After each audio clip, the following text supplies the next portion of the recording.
कम होता है, घटा होता है। और जो भिखारी होते हैं, जिनका स्वाभिमान नीचे होता है, उनकी कोई इज्जत नहीं होती। भिखारी को सब ओए अबे और तबे कह के बात करते हैं, कोई उन्हें जी और सर कह के बात नहीं करता। 14 अप्रैल को लोग भंडारा लगाते हैं। हम लगातार इसका जिक्र कर रहे हैं कि भाई चंदा आपने नहीं इकट्ठा करना है, पर लोगों ने बहाने बनाए हुए हैं कि जी हमें भंडारा करना है इसलिए चंदा लेना है। हाँ ठीक है, आप भंडारा करो, आप सामूहिक भोज करो, कोई समस्या नहीं है, पर सामूहिक भोज अपनी कमेटी के पैसों से करना चाहिए अगर आपको करना ही है। पर लोगों से मांग कर आप भीख मांगोगे और फिर लोगों को भिखारी तरह खड़ा करोगे तो उससे फ़ायदा क्या हुआ। अगर आपने लोगों को सुविधा देनी है, और उन्हीं लोगों को सुविधा दे देनी चाहिए जो लोग लाचार हैं, जो अपना खाना लेके नहीं आ सकते, जो लोग कमा नहीं सकते, जो लोग बूढ़े हैं, बीमार हैं, जो लोग साधु हैं, संत हैं, भिक्खु हैं, भिक्खुणी हैं, ऐसे लोग, या जो बाहर से आए हुए लोग हैं, या जो लगातार काम कर रहे हैं और घर नहीं जा पाए, काम में इतने ज़्यादा मशगूल हैं कि उनको खाना चाहिए उनको। अगर आपको ध्यान हो तो भारत में एक नई सेवा चली है जिसको बोलते हैं कावड़ सेवा।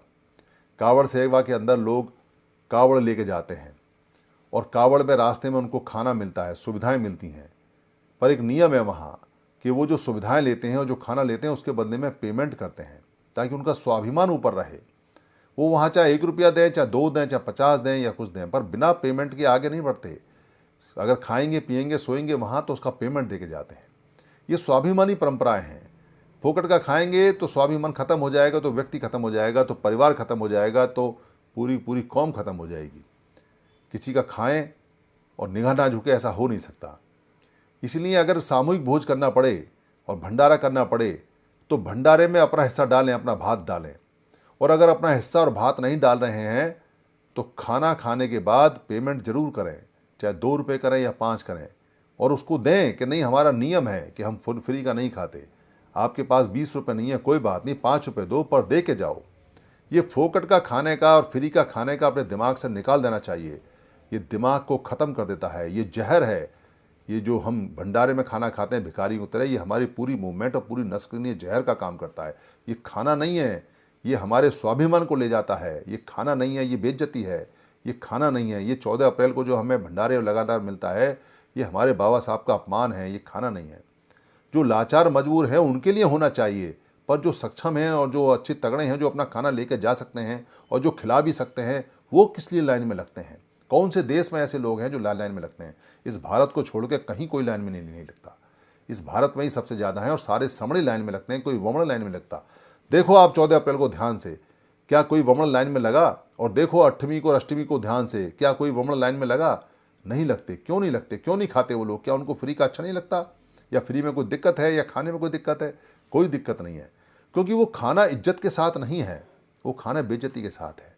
कोई भंडारा करे और आपको बुलाए और आपको इज्जत दे और 3 बार आपसे खुशामद करे कि आप आना, मैं भंडारा कर रहा हूँ खाना, और वहाँ बुला के आपके साथ रेस्पेक्ट साथ बात करे, आपको बैठाए, आपको इज्जत के साथ खाना खिलाए और आपको याचना करे कि आप खाना खाइए, ये भिक्खुओं का काम था। तो खाना खाया जा सकता है, पर वो परंपरा भिक्खुओं के लिए है। वो फिर भी वो जो परंपरा है वो उनके लिए नहीं है जो कमाते हैं। कमाने वाले को हमेशा देना चाहिए, भिखारी नहीं बनना चाहिए, लेना नहीं चाहिए, क्योंकि वो कमाता है, उसका स्वाभिमान है। इसलिए 14 अप्रैल को सभी को कहना चाहिए कि भाई अपना खाना लेके आओ। नागपुर के अंदर जो 1 साल पहले 2 अप्रैल को जो वहाँ संघ का आदेश पारित हुआ था, 700 श्रवण संघियों की सब मत के अनुसार, सब सम्मति के अनुसार ये बात तय हुई थी वहाँ पर कि हमारे एक महापुरुष का जन्मदिन हो या मरण दिन हो या उसका कोई विशेष दिन हो या कोई उत्सव हो या कोई खास दिन हो, हमारा 26 नवंबर है या हमारा 26 जनवरी है या 15 अगस्त है, अगर हम सेलिब्रेट कर रहे हैं तो हमको एक शहर में एक ही जगह सेलिब्रेट करना चाहिए, एक ही जयंती मनानी चाहिए, और चंदा नहीं देना चाहिए और चंदा नहीं लेना चाहिए, क्योंकि हमारी ताकत दिखाने का दिन होता है। वो हमारा आपस में मिलने जुलने का दिन होता है।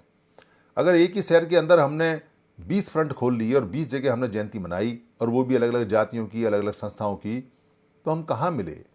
फिर कौन सी जय और कौन सी जयंती? फिर तो वो मरणती हो गई, फिर तो मरण दिन हो गया, उसका तो कोई फ़ायदा हुआ नहीं।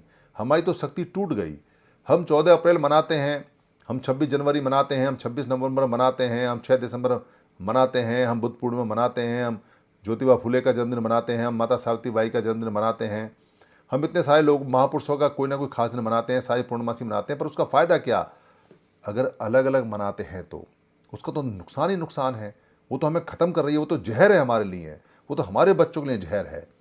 क्योंकि अलग अलग होने से ठीक ऐसे होता है जैसे जंगल के जो भेड़ियां हैं उनको ये पता है कि ये जो हिरन हैं ये दो दो एक एक के झुंड में अलग अलग खड़े रहते हैं पूरे जंगल के अंदर, और भेड़ियों का झुंड किसी को भी दबोच सकता है, दो तीन की क्या औकात है। पर अगर भेड़ियों के झुंड को ये पता हो कि ये सारे जंगल में एक साथ हिरन खड़े रहते हैं तो हिरन को नहीं छेड़ सकता, क्योंकि अगर हिरन गिर भी पड़े उनके ऊपर तो भी मार देंगे, इतनी संख्या में ज़्यादा है।